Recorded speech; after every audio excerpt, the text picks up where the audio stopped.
Bonjour à tous les enfants de Dieu, à tous les serviteurs de Dieu qui nous suivent en ce moment précis, ceux qui sont réguliers en suivant la tranche FEPACO. Aujourd'hui, nous sommes samedi 11 avril 2020. Je vous salue tous dans le nom de notre Seigneur Jésus-Christ. Et je salue aussi chaleureusement notre Père spirituel, l'apôtre Erego Aïdini, ainsi que Maman Harmonie, sans oublier toute la famille de l'homme de Dieu, ainsi que tous ses proches collaborateurs. Que Dieu vous bénisse à la présentation sur le révérend Bavon Baya. Bien-aimés dans le Seigneur, même si nous sommes à la maison, conformément au communiqué du représentant légal, notre Père spirituel, l'apôtre Erego Aïdini, il recommande à tous les enfants de Dieu de prier, de laisser notre pays d'entre les mains du Seigneur, l'Église de Dieu, ainsi que tous les enfants de Dieu d'entre les mains du Seigneur. C'est pour cela, tout le vendredi, comme vous le savez, nous avons Vendredi miracle, et même si nous sommes à la maison, chacun chez soi, tout le vendredi, c'est notre jour de jeûne et prière. Nous commençons à partir de 8h jusqu'à 16h. Chacun prie chez soi à la maison. Nous avons la foi dans la parole de l'Éternel, notre Dieu. Ne craignez pas, ne craignez rien. Le coronavirus n'est pas plus que notre Seigneur Jésus-Christ. Craignez plutôt le péché, craignez le mal. Et le Seigneur Jésus est à l'œuvre. Cette maladie, ça va passer. Et nous allons continuer à servir l'Éternel, seulement respecter les recommandations des services médicaux, de se laver les mains régulièrement et rester à la maison, d'éviter de parler à moins d'1 mètre avec votre interlocuteur. Suivant un peu ces recommandations des autorités de notre pays, c'est pourquoi nous sommes à la maison chacun chez soi, mais ne perdez pas la foi, mettez Jésus dans le fond de votre cœur. Notre Seigneur Jésus est vivant, il est le Jéhovah Rapha. Cette maladie, ça va partir. Nous, les enfants de Dieu, nous avons comme tâche de prier, de demander à notre Dieu de donner l'intelligence à nos médecins, qu'ils puissent être en mesure de trouver le médicament qui peut guérir cette maladie. Et le dimanche demain, ça sera le dimanche 12 avril 2020, que tous les enfants de Dieu, soyez connectés à notre radio, la RTF, Radio Télé FEPACO. La radio Télé FEPACO, la fréquence est 101.6. Soyez connectés, vous allez suivre les prédications de l'homme de Dieu, vous allez suivre le programme pour demain, dimanche 12 avril 2020, à partir de 8h, avec le révérend Israël Lusinga, le président national d'évangélisation. Nous serons en direct de la radio RTF 101.6. Tous les enfants de Dieu, soyez connectés à la RTF demain dimanche à partir de 8h. Nous allons prier ensemble. Il y aura aussi les téléphones ouverts. Vous allez prier, vous allez donner aussi vos requêtes. Nous allons prier. Nous allons aussi vous mettre la prédication de l'homme de Dieu, l'apôtre Erego Aïdini. Ne manquez pas, soyez branchés à la RTF 101.6. Notre Seigneur Jésus-Christ est plus grand que le coronavirus.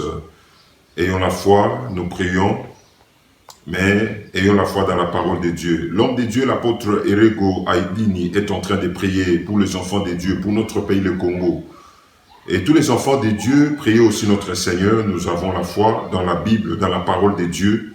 Nous vaincrons cette maladie dans le nom de notre Seigneur Jésus-Christ. Le temps des miracles n'est pas encore passé. L'Éternel, notre Dieu, le Dieu de Erego Aïdini, est en train d'agir puissamment. Nous sommes arrivés maintenant à la rubrique témoignage. La rubrique témoignage, nous allons écouter les témoignages d'un homme de Dieu, un serviteur de Dieu, le révérend Kasongo Gabriel. Il avait vécu la main puissante de l'Éternel notre Dieu, le Dieu de Erego Aïdini.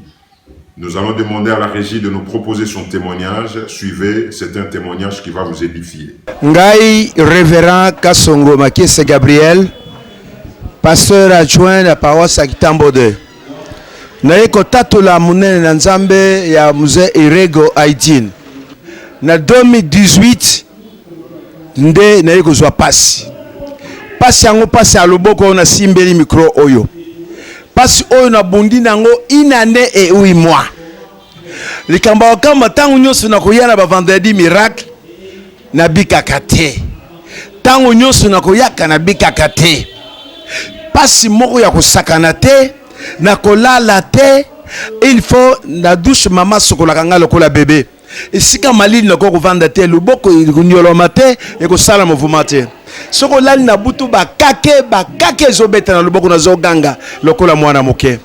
bandeko na ngai pona nini naza komitungisa ngai nazobondela nasali bakampagne ebele bato mpe bazobika me ngai nazosouffrir boye mpona nini bato ebele baya boye balobi no baloki yo ngai bina ndimaka makambo bandoki te baloki ngai te eza maladi kaka balobi tukendi mpa banganga ngai bi te ekosalama te nzambe ye moko asala koleka tango baye koloba mabondeli ya 5 jours na tswapa boyi nazwaki décision moko makasi koloba ete kati na mabondeli oyo vraiment passion efekende mpo na niokomi inane 8 mois mai ya malili na komela te esika malili kula ventilateur ezosala boye nakovanda te soki navandi mpo na ngai likama na mabondeli wana nayaki mobimba na ngai nazwaki décision ya femme de perte de sang azwaki ete soki nakokendeka na simba elamba na ye na mabondeli wana nakotaki na mobimba na ngai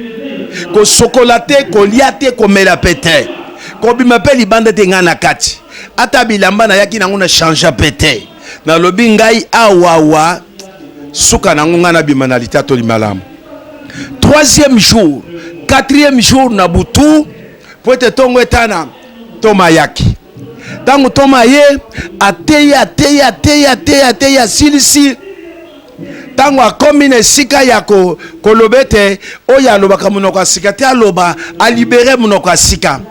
Bien-aimé, c'est là où j'ai vu la grandeur de Dieu. Le boko etomba makate mbala moko na moni matili kolo na bandi koloba na monoko ya sika ya makasi koleka ensemble mobimba mongongo na ngai yokanaka loboko emati likolo nazoyoka ndenge loboko ezonyolosama sikoyo motambusi ye moko azokamba ntango alobi ame na kiti loboko nalobi loboko ebiki loboko na ngai ebiki na bandu sala mouvement nasali ndenge nasalaka te na baloli na nsima na mati likolo nazongisi na se nga binga na biki nalobi na biki pasi ekei nsima na mayangani na tatolaka mokolo yango Thomas amataki deja na cabinet na ye na tatoli na biki sami eloko nini tire leson na kobika na ngai namoni ete ntango nyonso vendredi miracle nazoya nazobika te. Or la foi c'est au fond du cœur mpe décision ya moto ye moko ke ngai na kobika. Bien aimé, ne vous fatiguez pas malgré malade yango eza ndenge nini zala na kondima kati na yo pe zwa décision na yo ya kobikisama na yo yo kobika malade enyokolaki ngai kolela lokola bebe butu lokola moi me nzamba erego na mabonde la 5 jours ateyaki mateye ya Dieu le prêt. Donc quand tu as dit le prêt nga nazali parmi les 10 lépreux na zongi pona tatu la monene nzambo oyo kozonga simate pasi na yo zalaka nango zalaka na décision na yo pe kondima tango balobaka kondima ezalaka libanda te ezalaka na kati avec décision okomona monene na nzambe ti lelo loboko na ngai ebika na kati église mopepe salaka kuna mona okima mopepe wana mais lelo nakoma mi ya mopepe wana esalaka ngai lobiko ekoteli ngai ya libera loboko na ngai ekoma mouvement et voilà pourquoi nayi kotatola nzambe na muze erego na makambo minene oyo asaleli ngai. Amen. C'était le témoignage de l'homme de Dieu que vous venez de suivre. Il a vécu la main puissante de l'Éternel notre Dieu. Vous aussi, croyez, ne manquez pas de foi. Notre Seigneur est encore à l'œuvre. Le Dieu de Erego Aïdine est à l'œuvre. Ne craignez pas le coronavirus, craignez plutôt le péché, marchez dans la crainte de Dieu. Et l'Éternel notre Dieu est à l'œuvre. Cette maladie, ça va finir. Et nous allons continuer de mener nos vies normalement. Jésus est le même hier, aujourd'hui et éternellement. Le temps des miracles n'est pas encore passé. Croyez seulement, vous allez vivre la main puissante de l'Éternel notre Dieu. L'apôtre Erego Aïdini, il dit souvent, si vous croyez, vous allez vivre la main puissante de Dieu. C'est pourquoi je vous dis de croire aussi, la main puissante de Dieu va vous visiter. Maintenant, sur la page Histoire, nous allons suivre l'interview de Maman Envico. C'était à la ferme avec le révérend Roger Kapaï. Maman Envico Ewada Hélène, elle avait parlé sur Papa Alexandre Aïdini Abala ainsi que sur l'église Fepako Nzambe Malam. Pour ne pas trop commenter, suivant, veuillez nous excuser pour la qualité des images, c'était en pleine heure. Les sons n'est pas tellement clairs, mais suivez, c'est un témoignage édifiant. Merci Bandeko. sikawa tokomi na tango ya kotuna mituna epai na mama ayebisa biso lolenge nini makambo yango ezali. Mais avant ko tokoka kokota na makambo nyonso tolingi nano tokoka kotuna mama alakisa biso kombo na ye soki pe ayaki lokola Melchisedeke, soki pe azalaka na baboti, soki abotama wapi, lolenge na ye, mboka na ye, baboti na ye bazali wapi, soki bazana na bomoi mama akoka koyebisa biso. Mama na biso haleluya. Amen. Mama na biso haleluya. Amen. To ye awa poto koka koyeba mobimba na yo penza, mobimba ya Église Fepa Konza me malamu, pe mobimba ya papa na biso Alexandre Aidina Bala. Boye soki mama koko pesa biso kombo na yo, mbula yo botami, mboka yo botami, baboti na yo, na libota na bino bozali boni, pe okoleli wapi. Merci mingi. Nazane sengo oyemsa kombo na ngai na botami. Kombo na ngai ezali Antique Ewada. Nga na botami na papa kombo Ewada, mama kombo Eltia. Na botami na Aru. Pe na koli wana na Aru. Simana oyo nyoso tango papa na biso akufi. Na kolanda mama na ngai kona na Uganda. Poete ba tata na biso balingaki biso te pate biso nyoso to botami kaka bana basi. Tozale bana basi mitano. Oyo to botamaki na libota na Ewada. Tozala bana basi mitano. Sema nango tango papa akufi tolandaki mama atika akendaki Uganda. Tozala kenda kuna na Uganda na zo kutunga bana biso na Aru. Koli penza na lubaka kandako na bakristo oyo bazalaki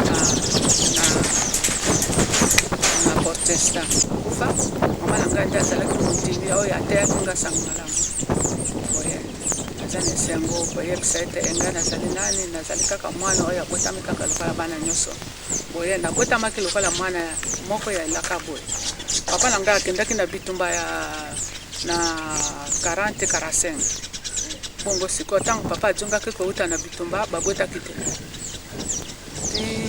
simana yango papa ayikolota alobi na kopesa yo mwana mwasi bota mwana wana kozala mosali na ngai akomela masanga te okosala makambo mabe kokata kisi na nzoto na te bokenda na nganga te aza mwana mosali na ngai akozala mosali na ngai boye ndenge na kolaki papa alingi te na mela masanga papa alingi te na bakata ngai nzoto anje kosiko na kolaki ndenge wana me na makanisi na ngai te na yebaki te nga na kosala wapi na kozala mosali na Nzambe ndenge ne na yebaki te tango sangalamu mama na ngai abandi koteya biso tozala koseka Église oya Nzambe malamu makelele leki kuna mingi makelele me Nzambe na mawa na ye tokendaki kaka kotala ndenge bato baza kosambela makelele tozokotia misapi na matoi wana koyoka makelele nsima nango ntango bato bayambi Molimo Santo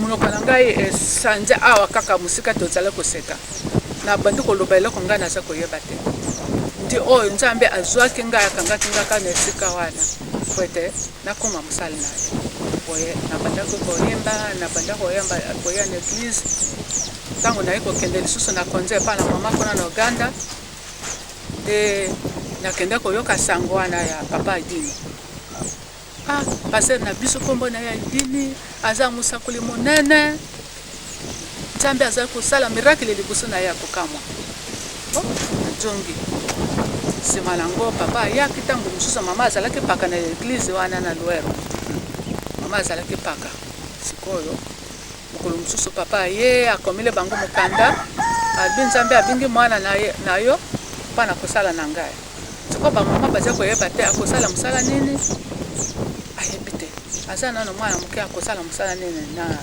evangelisation nini bongo mama bayebaki te soka nde papa akomaki mokanda wana koloba ete Nzambe abingi ngai po ete tokenda kosala na elongo ntango na konze mosusu naye kokende lisusu na Uganda kuna nde mokolo mosusu biso toza koyemba l'Église papa aye kobima pwasa église papa idini aiko ya sepeli to yimbi tempo to bimi to kananda esale bamukolo boso moko boye bango bayena na bapaka l'église bayi kutuna ngali pale ngana to nazala bani apele mwasi boye nasala oya yo kufuta oya yesaite na meke kubunda boye ti ekumika katikati ngana kokete aikubanda bayi kutuna ngali susumbara ngali mabisi ko yo lubinini musali na nzambe alingi yo alibite alinkele kwa wana papa alobaki te soki ezali bomukana na nzambe oyo nde alobaki na ngai ekosala makaka ata makambo ezali kosala matutika na maboko na nzambe bapata bakili ti eleki mbula papa idini aikoya nde naiko kondima toikobala na aikobala nga na aru balingai manango na kepa na mama na bandi pa na ba mama babungise makambo libala ti toyiko sala libala tango to sala libala toyiko kenda na Burundi wana ikoko za nambula nini ezaki na 65 ndio wana na kota kina ndebo na sina kama kina 16 ans et demi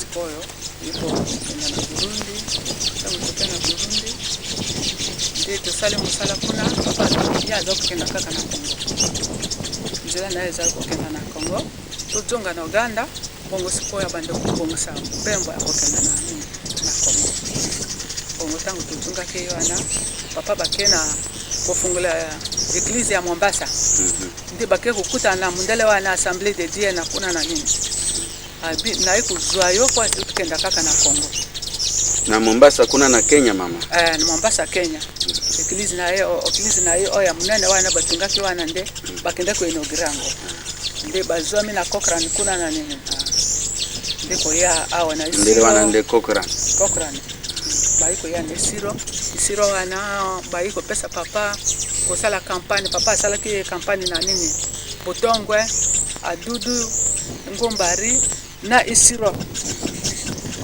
basala ka campagne mboka ya liboso ya papa kote na mboka oyo ya Kongo isiro sikoyo papa aiko lobate ngana zako kenda na Kisasa onakenda kofungola sango malamu papa yako ya na nini na Kisasa ajiri biso ndako na mo Kongo ndia ke kuzwa biso tango biso to yake tukute abo na nini basi bateke ndako wana moto wana azali susute tozange loko nyoso tozali sona ndako te mama wana ekoko zala na mbula nini boy wana sikoyo eza na 68 wana 68 wana ya yaki liboso na 67 sima nango azongi kozwa bino biso na 68 ndeko kuma na biso na Kisasa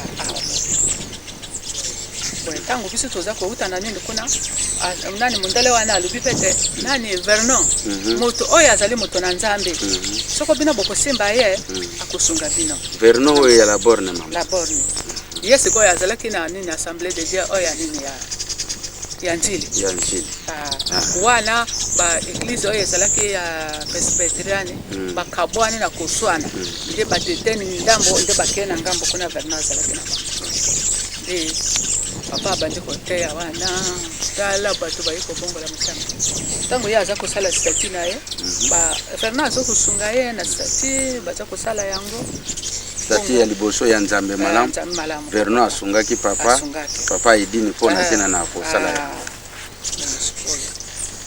papa yiko loba ngai na yiko fungula eglise na sa kusunga bino dina nanga kolonga kuna ezali poeta na ya kofungula eglise kuma kitango moko boya bande ko balibi kofungula te bande ko ya Vernon na Scotty na bamususu bayo ana poeta ba pesa yembongo poeta ba akuka kutika yaye azala na bamba te na koteka ngoya na nzambe te ndeko yako banda sang malamu na kabambaro wana banda kotelema wana kabamba kote papa azali kosunga bandeko na biso ya assemblée de débat Jacques Vernon wana azali kosunga bango azali kosunga bango sikoyo alobi te ngai naliaki nde nafongola église na ngai moko bandeko mosusu batelemeli yango balobi te kofongola te ezala kaka na biso alobi te ngai nayaki kofongola église eza na église na kofongola awa sikoyo atiki bango vraiment église esi ekomi monene esika azali koteya wana tikala oza bato na nzambe kotikala ngai nayeka kolendisa bino na kati na koya kobanda kotungola maboko likolo kobondala na bato ya malali na nini nyonso kaka papa moto alakisi bango te wana atiki bango papa abandi oyo aye na kabambare wana sikoyo tozwi ndako ya kabambare ozwaki ndako kaka na balabala kabambare ekoko ozala lelo 153 mwa ndako wana ezali te sikoyo nzambe akosunga tokomona yango bongo ntango akobanda wana ezalaki mpenza mpasi makasi toza na kozanga ndako ya malonga tokɔtaki na kati te papa wana azalaki mobongisi na ekeko nde papa ayi kosenga noko okoki kopesa biso esika wana azalaki mozandi nde ayi kopesa biso ka mwa ndako moke tovandaki na kati wana toza na mbeto te eloko moko te balangiti moko nayaki nango kaka na Uganda nde totandi tozolala likolo nango mpasi ya sango malamu ebandi bitu banini wana bozala na bana boni mama wana toza na bana mibale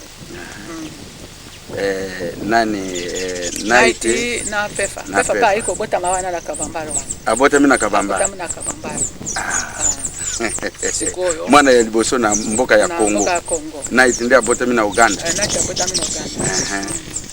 tokomaki na bana mibale mwana oyo naiti azalaki kolia te naiti aliaka kaka potopoto bolambeli potopoto afufu ali na ye mokolo boye abasi baboteli ye leki azomela kaka aliaka te aboyi kolia tozali kokanisa nde eza mabe nzoka nde nzambe akangi atungisa biso na kolia te tozali koyeba bolingo na nzambe te mwana aliaka te soki ata boti biloko na monoko na ye abombi yango ti akende kobwaka yango kaka ndenge wana nzambe nde asalaki miracle ntango sikoyo tobandaki kozwa mwa biloko ya kolia nde abandi koya koyokola kolia oyo ezalaki kaka bolingo na nzambe sikoyo ntango twapa wana ebandi papa atamboli azokotambola kuluka sikoyo akende kokuta kongo bare wana atuni bamama bazoteka wana oyo boye ndako oyo mokolo nango azali wana bare ezosala lisusu te balibi esalaka lisusu te balakisi esika mokolo ti papa ke kuna pana na mokolo lupango babinga nalingi nalwa nini wana bare wana oza nango na mosala ya lobi te asi na koi ndenge na kosala lisusu ezali bayokani talo papa abandi kofuta nini wana esika wana ndi sikoyo tobandi koyangana kuna ntango bato babandi koya ebele mokolo ndako alobi bino boza bato ndenge nini boya kotondisa wese na ngai politisia bato ebele boyo yaki yo moko awa bato yango yo ozwi bango wapi nde tokende eglize tokuti asi abwaki biloko na biso libanda olongwa nde toye kolongwa wana toke kolala na twapa babandi bazalaki na twapa wana ndako bwana ezalaki ya busoto mpenza ndako ya kabambare babingani biso na kabambare boza bapolitisien ndenge nini bozalaki na bato te bokomi na bato wesa na ngai ekoya kotonda biso tobimi wana sikoyo toke kolala kaka na ndako moko oyo wana esika biro wana ezalaka wana ndako moko ezalaka kati wana nde ezalaki chambre na biso oya koma. C'était le témoignage avec maman Enviko Ewada Hélène Aïdini. Elle avait témoigné et nous n'avons pas fini tout l'élément. Nous allons vous proposer la suite lors de notre prochaine émission. Soyez toujours branchés à la RTVS 1 tous les samedis à 16h05 et la rediffusion surtout le mercredi à 16h05. Suivez-nous en permanence sur YouTube, FEPACO TV. Je vous invite tous à vous abonner massivement sur notre chaîne YouTube FEPACO TV. Vous serez informés de tout ce qui se passe au sein de l'église FEPACO Nzambe Malamu. Maintenant, nous allons vous présenter l'inauguration de la paroisse de Mombele 2. C'était en 2017 lors des festivités du cinquantenaire. Maman Enviko était présente comme représentante légale. Papa Erego était à l'époque le représentant adjoint chargé de l'évangélisation. Nous allons suivre l'inauguration avec l'apôtre Erego Aïdini, celui qui avait prêché, et maman Envico qui avait prié pour les enfants de Dieu. Suivons.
Poder inovação.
il y a la joie ici.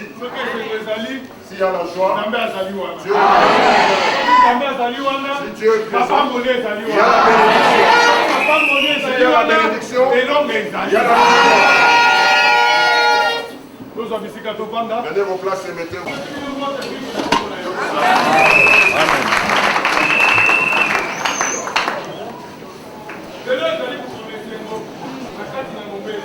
Aujourd'hui, c'est une journée de joie à mon bel frère.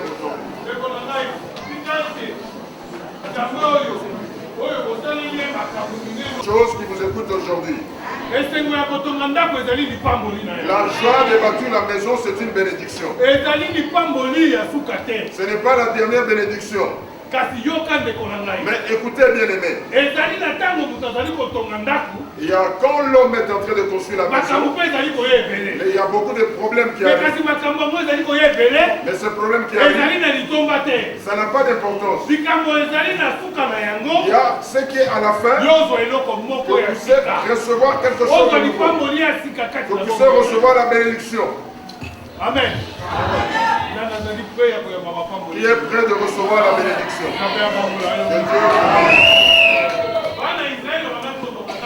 Les Israélites avaient commencé à bâtir le temple pour Dieu. Ils ont construit la maison. Ils ont fini la maison. Le roi Salomon est venu, il s'est tenu devant. Il a invité les enfants d'Israël. Il les a invités, disons, ne venez pas même réduire. Venez, nous puissions le mettre debout. Ils ne sont pas entrés dans l'église. Ils étaient derrière. Devant eux, il y avait l'arche de l'alliance. Les Israélites tous étaient debout en cet endroit. L'arche de l'alliance devant eux. Mais pourquoi est-ce qu'ils étaient debout là? Pour quel intérêt ils étaient la parole? C'est pourquoi nous sommes là aujourd'hui. Quand nous avons appris que la maison on nous a appelés, nous sommes venus. Nous sommes venus parler une chose. La parole de Dieu est dans votre cœur. L'enfant de mon bébé. Écoutez, c'est la parole de Dieu. Vous vainquez le monde. Amen. Écoutez ce qui reste aujourd'hui en vous. Vous avez eu la victoire sur le péché. Si la parole de Dieu est en vous,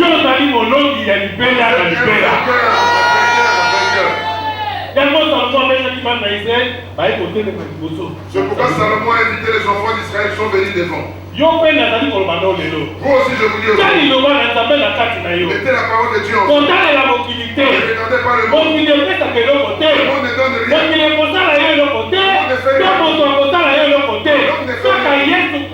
Seulement Jésus-Christ.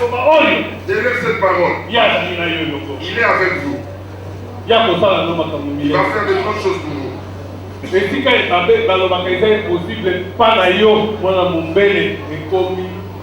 Là où on dit que c'est impossible pour vous,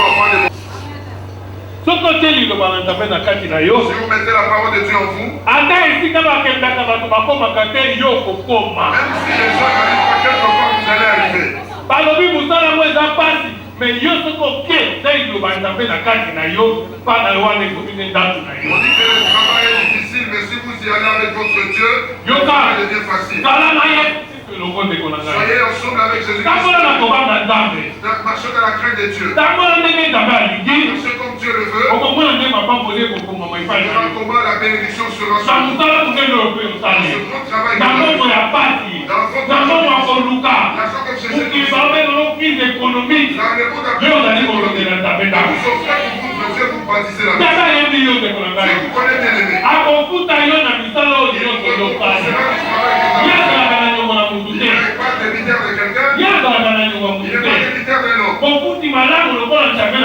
les bons pères pour Dieu, ça n'existe pas. Regardez un peu dans votre cœur. Qu'est-ce qui vous fait que vous faites au monde?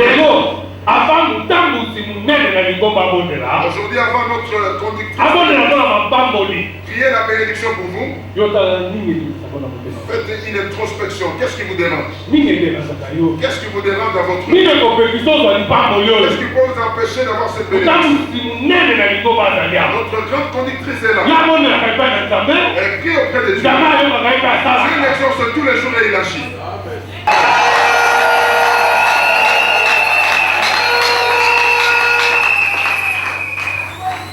Vous aurez le temps de prier. Mais avant cela, dites votre problème auprès de Dieu. Ouvrez votre cœur. Ce qui est mauvais, enlevez. Ce qui vous dérange, ôtez-le. Parce que la grande bénédiction est en train de venir. Nous allons lire le livre de 2 Chroniques, chapitre 6. Verset 20. Que tes yeux soient jour et nuit ouverts sur cette maison de mon bel et un, sur le lieu dont tu as dit que là serait ton nom. Écoute la prière que ton serviteur fait en ce lieu. D'être exaucé les supplications de ton serviteur et de ton peuple, mon bel et un, lorsqu'ils prieront en ce lieu. Exauce du lieu de ta demeure des cieux, exauce et pardonne. Problème, s'il y a un problème, donc vous priez, vous écoutez. Dis-lui votre problème. Alléluia. Alléluia.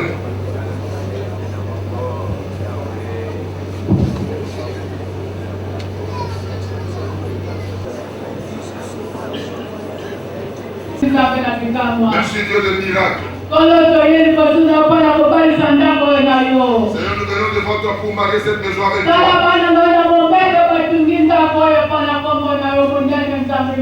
Voici tes enfants de mon bel, les ont conçu cette maison pour la gloire de Dieu. Seigneur, que tes yeux regardent dans cette maison.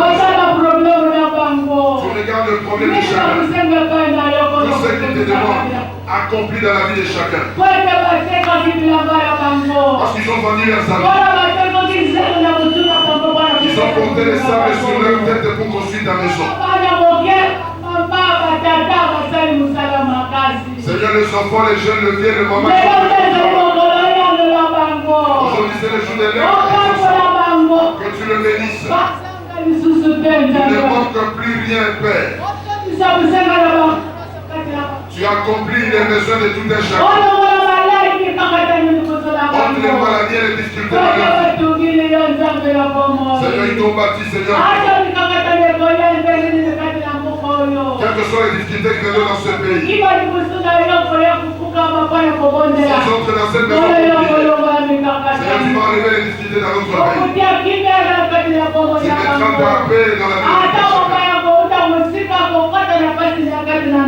Même l'étranger qui viendra prier pour ses difficultés, tu les guériras. Cette maison est construite en ton nom. Bénis tous les anciens. Bénis tous les chantres. Bénis aussi les codines. Que personne ne manque de ta bénédiction. Accomplis chacun selon